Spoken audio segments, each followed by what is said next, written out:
आज हम इस वीडियो में बात करने वाले हैं मूल निवासियों के बारे में।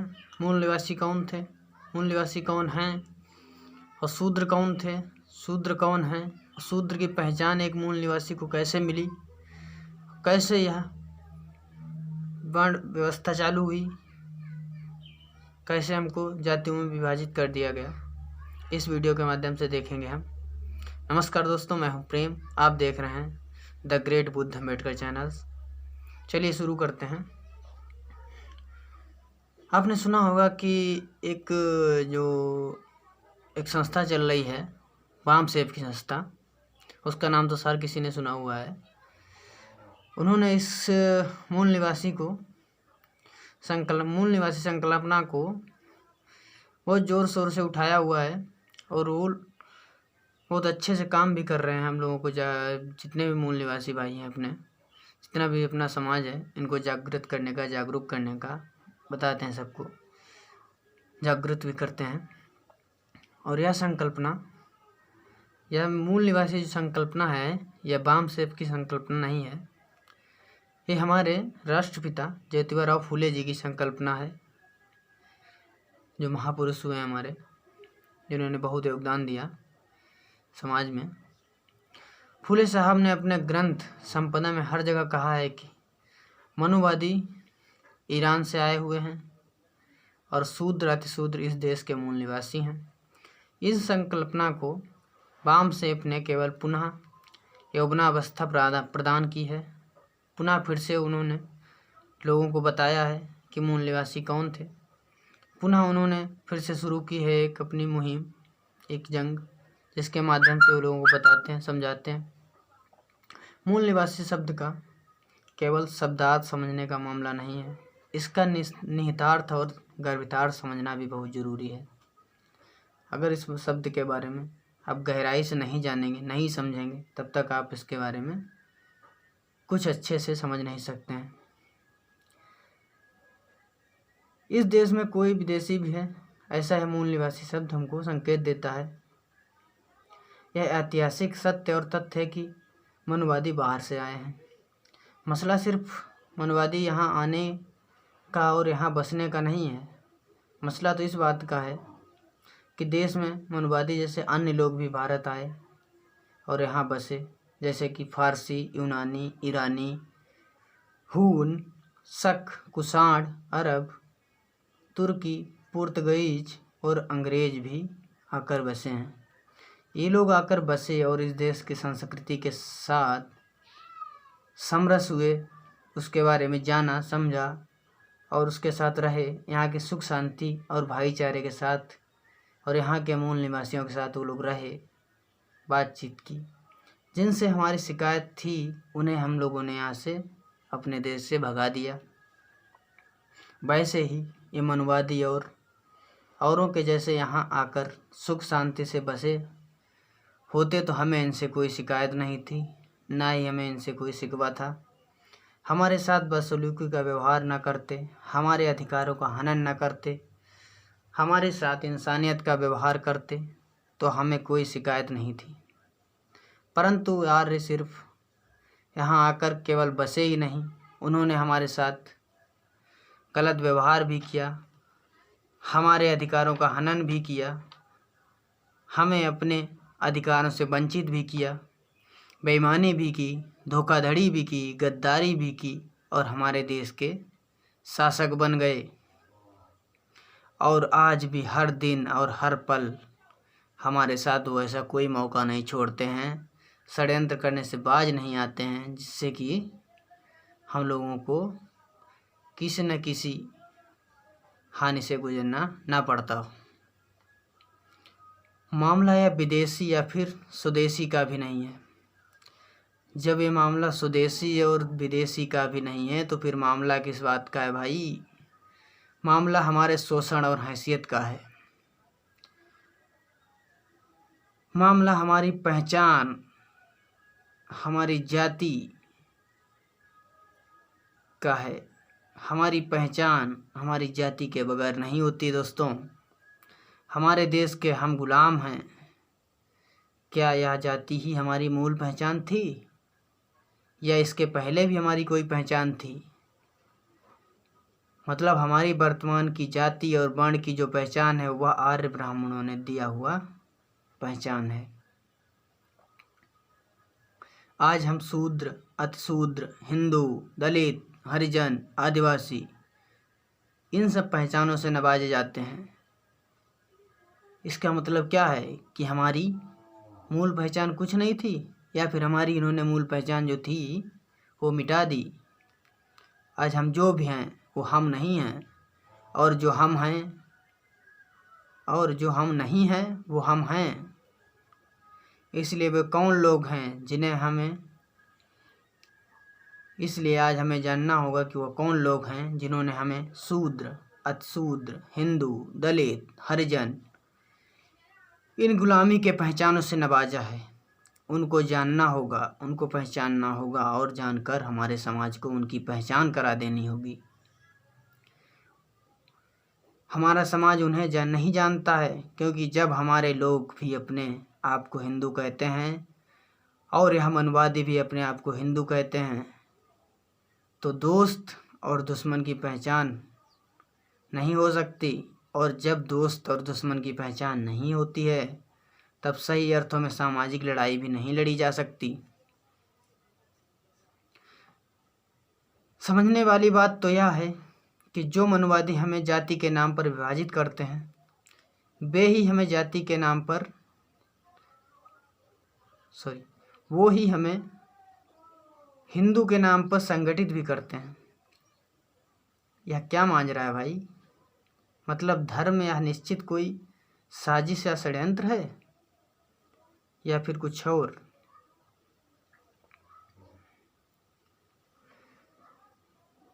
शूद्रों की पहचान कैसे बनी, चलिए देखते हैं।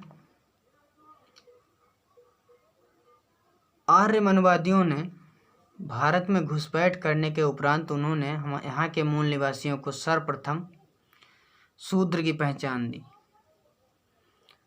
जब आर्य मनुवादी भारत आए और यहाँ पर पहुँचे तो उन्होंने सबसे पहले शूद्र की पहचान जो यहाँ के मूल निवासी थे उनको दे दी, चिपका दी। अतिशूद्र, आदिवासी, हिंदू, हरिजन, दलित यह सभी हमें बाद में पहचान चिपकाई गई हैं। इसलिए हमारी यह शूद्र की पहचान कैसे बनाई गई इसे जानना भी बहुत ज़रूरी है दोस्तों, क्योंकि इस शूद्र के पहचान ने हमारे सत्यानाश का सूत्रपात किया है, हमारी ज़िंदगी बर्बाद कर दी है, हम लोगों को समाज से वंचित कर दिया है इस शूद्र की पहचान ने ही। शिवाजी महाराज, साहू जी महाराज जैसे मूल निवासियों के महापराक्रमी राजाओं को भी इन आर्यों ने, इन मनुवादियों ने शूद्र कहकर अपमानित किया था।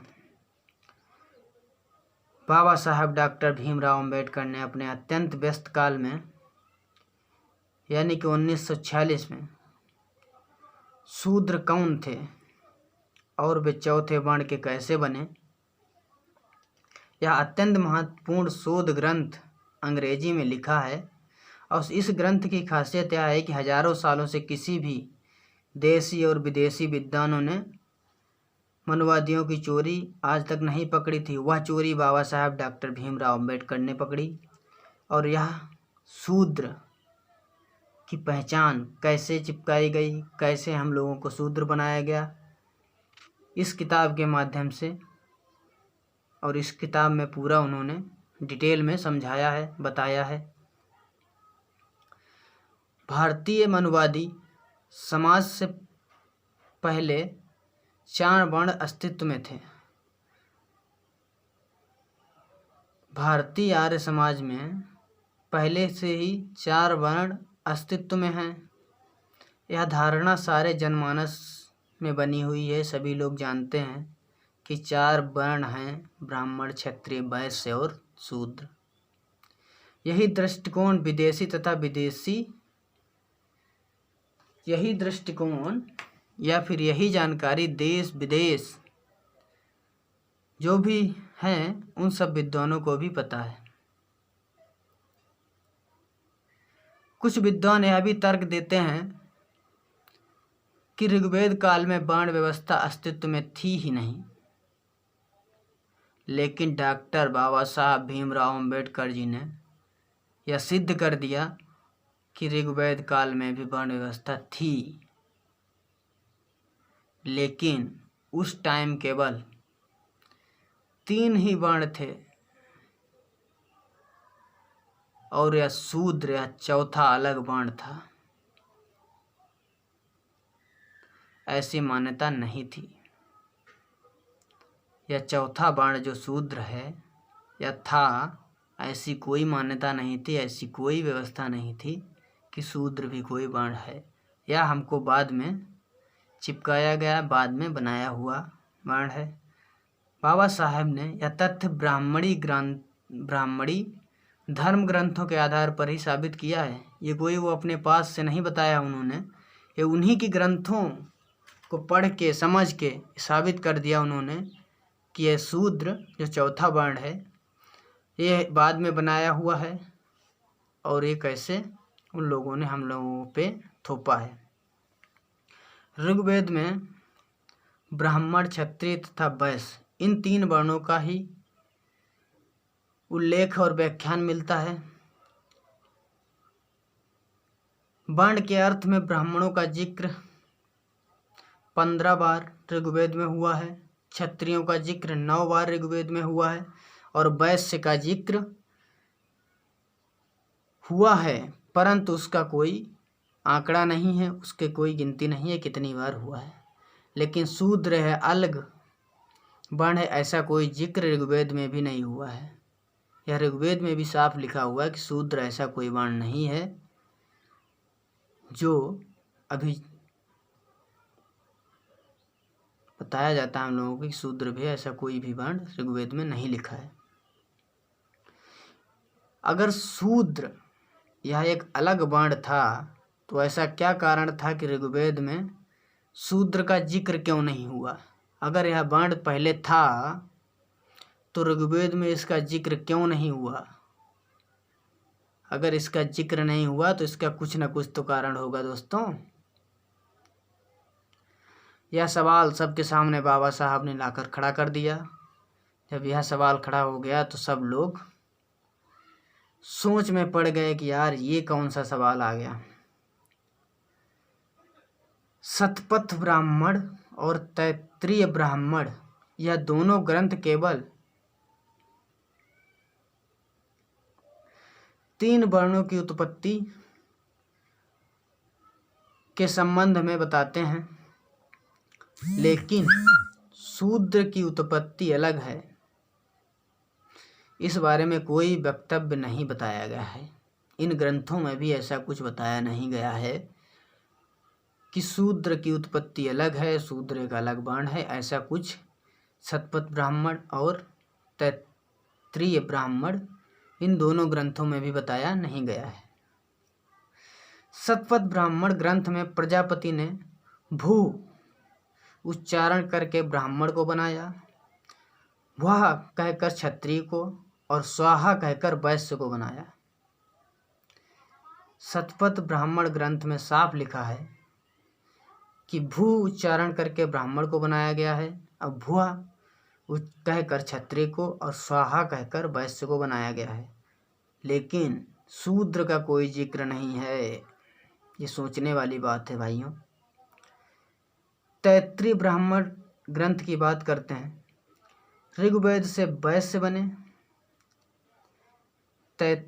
तैत्तिरीय ब्राह्मण ग्रंथ में बताया गया है कि ऋग्वेद से वैश्य बने, यजुर्वेद से क्षत्रिय बने, सामवेद से ब्राह्मण बने। ऐसा साफ साफ लिखा है उस ग्रंथ में। इसमें शूद्र का जिक्र नहीं हुआ है। जब इन सब ग्रंथों में शूद्र का जिक्र नहीं हुआ है तो फिर ये शूद्र आए कहाँ से? सोचने वाली बात है ये भाई। ऋग्वेद, शतपथ ब्राह्मण और तैत्तिरीय ब्राह्मण ये तीनों ग्रंथों को असंदिग्ध शब्दों में कहते हैं कि उस वक्त केवल 3 ही वर्ण थे। इन तीनों ग्रंथों को पढ़ने के बाद में बाबा साहब ने ये प्रूफ कर दिया और बताया समाज को कि उस समय भी सिर्फ 3 ही ग्रंथ थे। इसका मतलब यह हुआ कि ब्राह्मणों ने, मनुवादियों ने दुनिया को बेवकूफ़ बनाया। भारतीय आर्य समाज में 4 वर्ण पहले से बने हैं, परंतु बाबा साहब ने सिद्ध किया कि पहले से 4 वर्ण नहीं थे, सिर्फ 3 ही वर्ण थे। यह इन मनुवादियों की पहली चोरी बाबा साहब ने पकड़ी और बताया कि फिर ये कहाँ से आए शूद्र और कहाँ से बने ये लोग अतिशूद्र। अब आपको पता चल गया होगा कि ये चौथा वर्ण कहाँ से आया और कैसे बना। नमस्कार दोस्तों, अगले वीडियो में हम मिलेंगे आपको। उसमें हम आपको बताएंगे कि शूद्र कौन थे और चौथा वर्ण ये कैसे बना। डिटेल में हम बताएंगे आपको, और कैसे शूद्रों पे ये जो अत्याचार होते हैं और उनको सहन करते हुए ये लोग अपना जीवन व्यतीत करते हैं, और किस तरह से इतना कष्टमय जो पनिशमेंट है, सज़ा है, ये सिर्फ शूद्रों के लिए ही बनाई गई है। ये हम जानेंगे अगले वीडियो में। तब तक के लिए नमस्कार दोस्तों, जय भीम, नमो बुद्धाय। अगर वीडियो आपको अच्छी लगी हो तो कमेंट करके ज़रूर बताना और वीडियो को लाइक करना। और अगर आप हमारे चैनल पर नए हैं तो चैनल को सब्सक्राइब ज़रूर करना। सब्सक्राइब के बगल में बेल आइकन या फिर घंटी का जो निशान है उसको ज़रूर दबाना, ताकि हम जो भी वीडियो इस पर अपलोड करें बाबा साहेब, भगवान बुद्ध और जो भी हमारे महापुरुष हैं मूल निवासियों के, उनसे रिलेटेड उसकी नोटिफिकेशन आपको सबसे पहले मिलती रहे।